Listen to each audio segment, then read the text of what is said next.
Good morning, Government B students. The purpose of this video is to go over the Unit 3 essay, which involves civil rights and the federal government. And if you are watching this, it's good to have a piece of paper handy or a Word document so you can make notes. And I promise you that if you watch this video, you'll walk away with a solid plan of attack for this essay. Before I get into the actual topic, I just want to explain this picture here because this is an interesting picture. So these looks like 4 members of what is called the Little Rock Nine, and the Little Rock Nine were the first 9 African Americans who attended a white high school in Little Rock, Arkansas in the late 1950s, and 1958 I think it is. And you'll notice that there's soldiers around these young women. The important thing to understand about these pictures is that these soldiers, this is in Little Rock, Arkansas, are not Arkansas National Guard units. They're actually members of the 101st Airborne Division. Why is that even important, whether they're National Guard or 101st Airborne? Well, here's why. The National Guard unit was under control of the governor of the state of Arkansas. The 101st Airborne is federal. That was U.S. Army, not National Guard. They're under control of President Eisenhower. And this is an example of the federal government intervening. The reason that the 101st Airborne is there is because Governor Faubus in Arkansas refused to protect these students, and ultimately the federal government had to step in and protect them for him. So just kind of a great illustration of why the federal government, not state government so much, usually finds itself involved in civil rights. So just kind of a nice little picture here. Okay, let's move on to the essay topic. So here's our topic. Here's our topic for this essay covers civil rights in the federal government. The civil rights of American citizens are almost exclusively the domain of the federal government and the federal court system. In this unit, you studied the structure of the federal and state court systems, the basic civil liberties outlined in the Constitution, and several crusades for civil rights and the Supreme Court rulings and federal legislation that supported them. Within the system of federalism, the framers created much power is granted to state governments, yet in the arena of civil rights and civil liberties, the federal government dominates. Consider what you've learned in your lessons here and write a well-reasoned essay with several examples explaining why the federal government is so involved with civil rights in America. Your essay must be 600 or more words. So there's our essay topic. The first thing that you do when you have an essay topic is your first step is converting that topic into a question with a question mark. So let's move to the next slide. Consider what you've learned in your lessons here and write a well-reasoned essay with several examples explaining why the federal government is so involved with civil rights in America. Your essay must be 600 or more words. So when you get a topic like that, the first thing you need to do is turn it into a question with a question mark. Sometimes topics are written out as a question, more often they're not. If they're not, then you take a step, even if it's just a mental step, to turn that into a question with a question mark. So when you break this down, here's what you're being asked. How or why is the federal government so involved with civil rights in America? This is important. It's not asking you, is the federal government involved? It's saying that it is. So the question is, how or why is it? And really, why is the better one. Why is civil rights the domain of the federal government? What is it about civil rights or the federal government that makes this something that the federal government is involved in? Now, turning a topic into a question with a question mark is important for 2 reasons. One, it lets you know what you're going to be writing about. You have to address this particular issue to make a good essay. The second reason it's important is because your answer to this question is a very important sentence that goes into your introductory paragraph called the thesis statement that your entire essay revolves around. And by turning the topic into a question with a question mark, you can determine whether your thesis is good or not. If someone were to ask you, how or why is the federal government so involved with civil rights in America, and your answer was, donkeys live a long time, no one's seen a dead donkey, you didn't answer the question. They just look at you funny. Your answer should have some of the words of the question in it. So a good thesis statement should say something like, the federal government is involved with civil rights in America because, and then we know we're looking at that. So the other reason that this is important is you can test your thesis against this and that will lead to a better essay. Okay, once you've turned the topic into a question with a question mark, the next step is organization. I've taught essays for many, many years, and here's what I learned over the years. If you can map out your essay, be able to provide a topic for each paragraph, and I mention here body paragraph because we automatically know within an essay 2 paragraphs are taken up between intro and conclusion. If you can be able to provide a topic for each body paragraph, you're 80% home. And it also means you write your essay much, much quicker. And so what that means is when you look at an essay topic and you convert it into a question, if you're going to do, say, a 5-paragraph essay, remember all essays have 3 parts, intro, body, and conclusion. Your body is the longest part. If you're doing a multi-paragraph essay, you can pretty much guarantee that 1 paragraph is going to be the intro, 1 paragraph is going to be a conclusion. So when you look at a 5-paragraph essay, 2 are taken. That means you're going to have 3 body paragraphs. So what you do is you rephrase your question. So here's an example. Let's say you had to write an essay on how technology affects your life. You change the topic into a question with a question mark. How does technology affect my life? And then if you determine to answer that as a 5-paragraph essay, you know you're going to have 3 body paragraphs, 3 main points. You rephrase the question. In what 3 ways does technology affect my life? And of course the first body paragraph becomes way number 1, the second becomes way number 2, the third becomes way number 3. This is key to doing your essay. So as we look at this, remember our question is, why is the federal government so involved in civil rights in America? We rephrase this. What are 3 reasons why the federal government is so involved with civil rights in America? Now, what you're looking at here is a rough essay map. Normally, I have you, when you're listening to these, stop for a second and write the question with the essay map in here. We can wait on this because I haven't given you the 3 main points yet. By the way, always when you watch these, if you choose to do this a different way than what I'm showing, then go with it. This is just, if you're struggling on writing this essay and going, my goodness, how am I going to organize this? This is for you. So basically, probably the easiest way to organize this essay is come up with 3 reasons why the federal government is so involved with civil rights. By the way, in contrast to, say, state government. Because if you think about it, state government affects our lives a lot more because their laws are the ones we live under and all of this, and yet we have that weird system where state government and federal government share power. It's a funky system, although at this point half the countries in the world are using it because it actually works despite the weirdness of it. And so the other thing you should kind of consider in the back of your mind, okay, why is it federal government and then in parentheses and not state government that's so involved with civil rights? Like, why did we choose this? Why did we choose to put civil rights into the domain of the federal government and not the domain of the state's government? Because we could have done it the other way too. So why was it that we didn't? And that's really why I assigned this essay topic. I want you to really kind of consider that because I think that tells you about the wisdom of the Founding Fathers and our system. Okay, so the key to doing this essay, as I just mentioned, is coming up with a good structure. Your essay will work well if you've centered around the various reasons why, or 3 reasons specifically, if you use a 5-paragraph essay, why the federal government and federal courts control our civil rights. Ask yourself the following questions. So, first question. Notice, by the way, there's 3 questions. That's kind of interesting. First question. What is it particularly about civil rights that makes them the natural domain of the federal government? Is there something special about civil rights that kind of puts them into that category? Second question. How does our court system work? Where do people appeal when they are not happy with state court's decision? Could that have something to do with the fact that the civil rights are enforced by federal and not state government? And last, what is the relationship between the states and the federal government? What in the Constitution makes it this way? And why might the federal government intervene in a state's affairs regarding civil rights?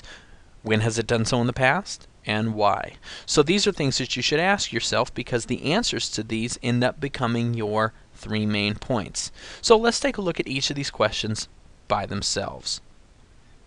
That's interesting. Look at the title here, Main Point 1, the U.S. Constitution.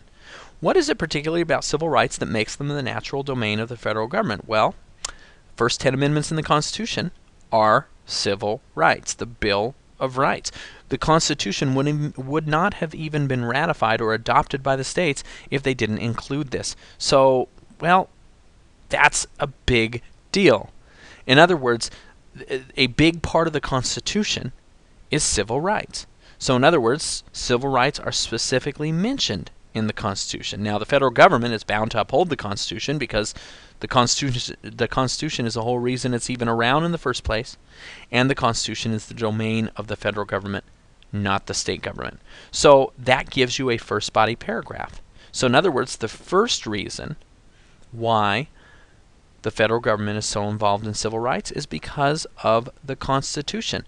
The Constitution makes it involved in civil rights. Civil rights are a big part of the Constitution. Let's move on to the next point. Main point 2, structure of the court system. How does our court system work? Where do people appeal when they are not happy with the state court's decisions? Well, first of all, where would people typically go with civil rights issues? And actually, the answer to that usually is U.S. district courts. The important thing to understand about the court system is you have two systems working alongside each other, as you can see in this picture. You have the district courts, which are federal. These are federal. Our country is divided up into 13 if you add in one that doesn't have territory. It is divided up into 12 districts, and these are regional. And basically, if you've got a court case and you live in a certain region that involves, say, civil rights or some other federal issue, say like copyright, because copyright is the property of the federal government, not state government, you would go to a district court rather than a state court. State courts are for state laws. So typically, when you have civil rights issues, you bypass the state court and you go to a district court. Even if you did go to a state court, though, this is the important thing. As with any court, when you don't like a decision the court makes, you can usually appeal that decision, and then it goes up into a higher appellate court. I see. 34 trial courts, 13. These are the 13 district courts, the courts of appeals. And then you can also appeal state court decisions, and then if you appeal state court decision, goes to the state Supreme Court, which you can also appeal that decision just as if you appealed a decision a district court made, and ultimately it goes to the Supreme Court of the United States. Now, this is important because this court has the final say on civil rights, and this is the important thing. What government is the Supreme Court part of? Is it part of the state government or is it part of the federal government? And the answer is federal. Supreme Court is federal. It is not state. It does not belong to one state. So again, our reasons, what we're doing here with each of our main points is we're providing the reasons why civil rights are the domain of the federal government, and here's reason number 2. Because civil rights are generally dealt with in the court system, and the court system generally, in the end, is a piece of federal property. Because in the end, the highest court in the land is federal, not state. So that's our second reason why the federal government is so involved in civil rights. Let's move on. See, we're moving through this quite quickly.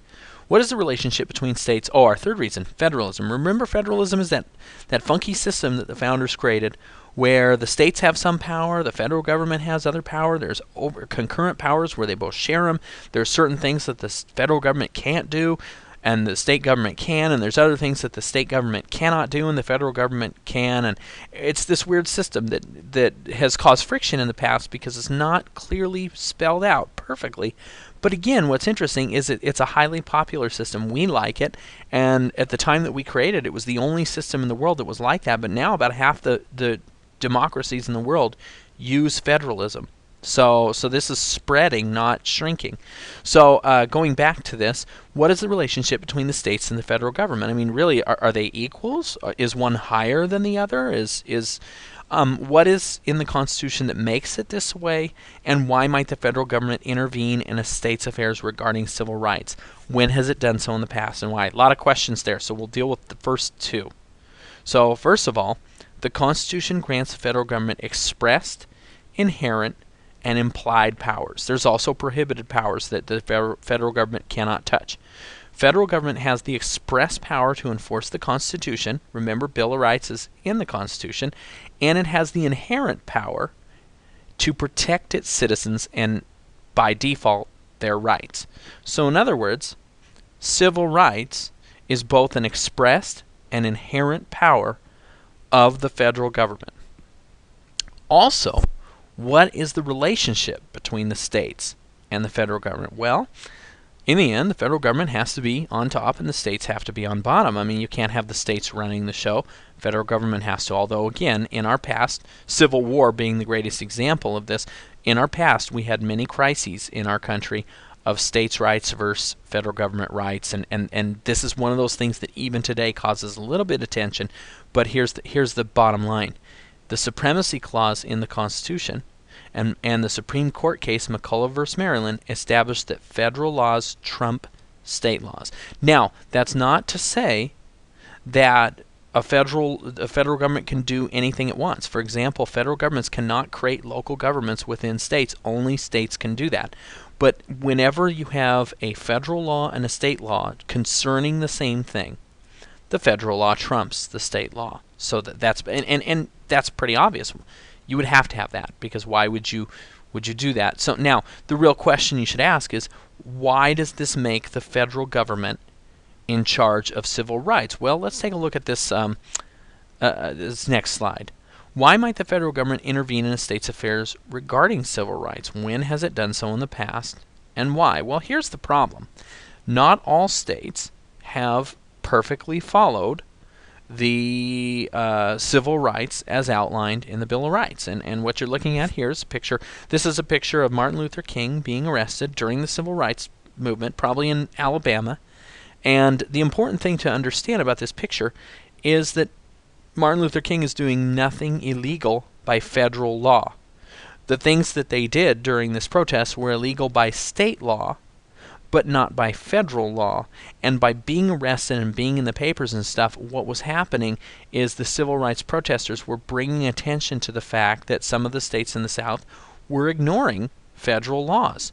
And they were taking things in their own hands. They were running their own show, basically being higher than the state government, which is exactly what had happened, or the federal government, which is exactly what had happened during the Civil War.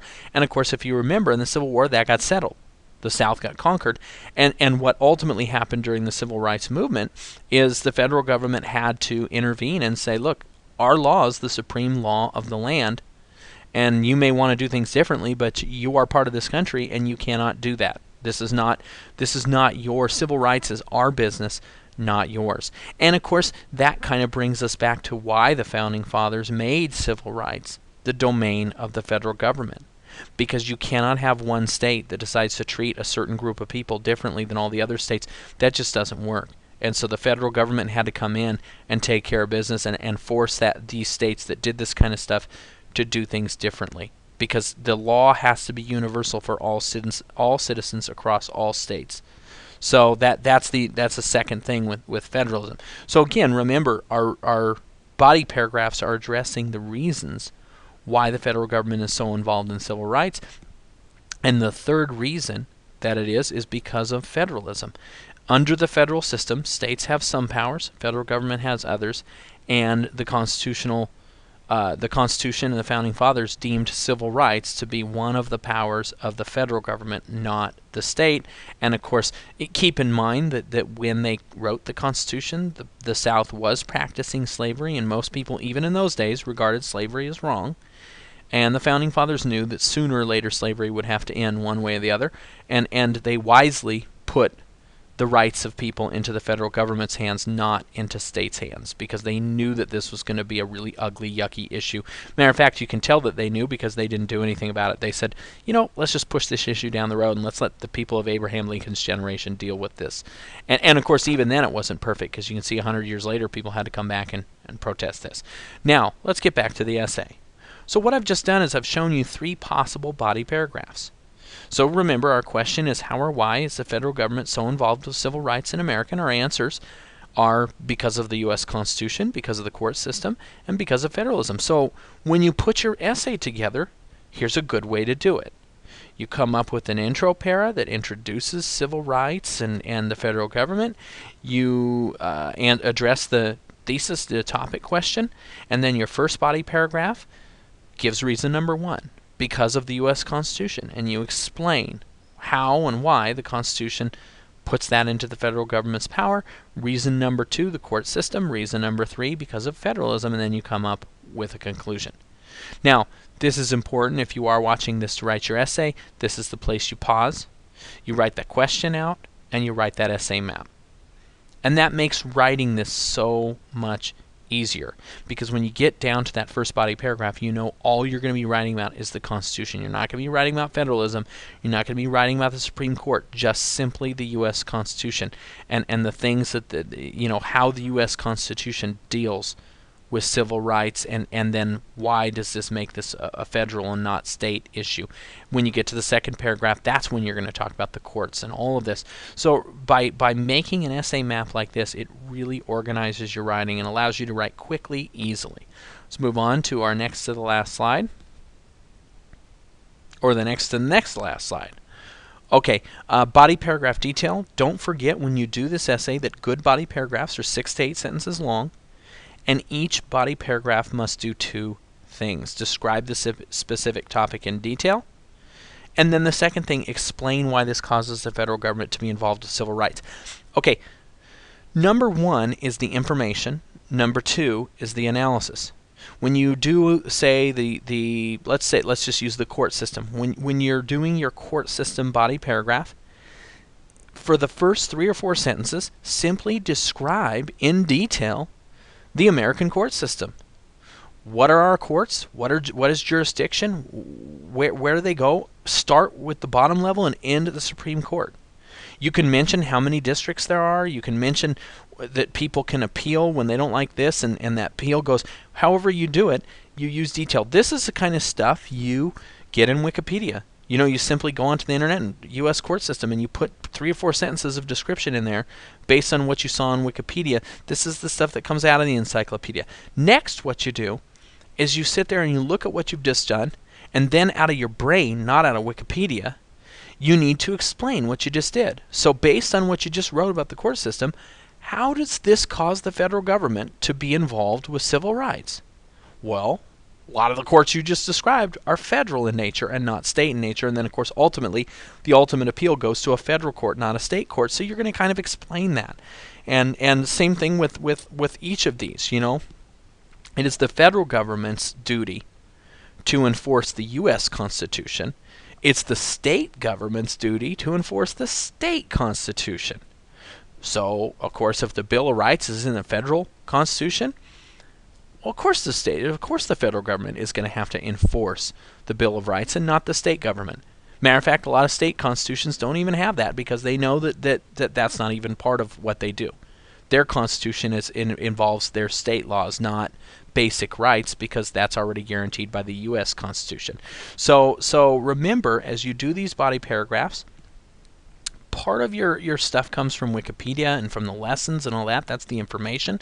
Part of it, the explanation or analysis, comes from your brain. It's just common sense. You look at this and you go, okay, so based on what I wrote, why would this cause the federal government to be involved with civil rights? What's a proper answer here?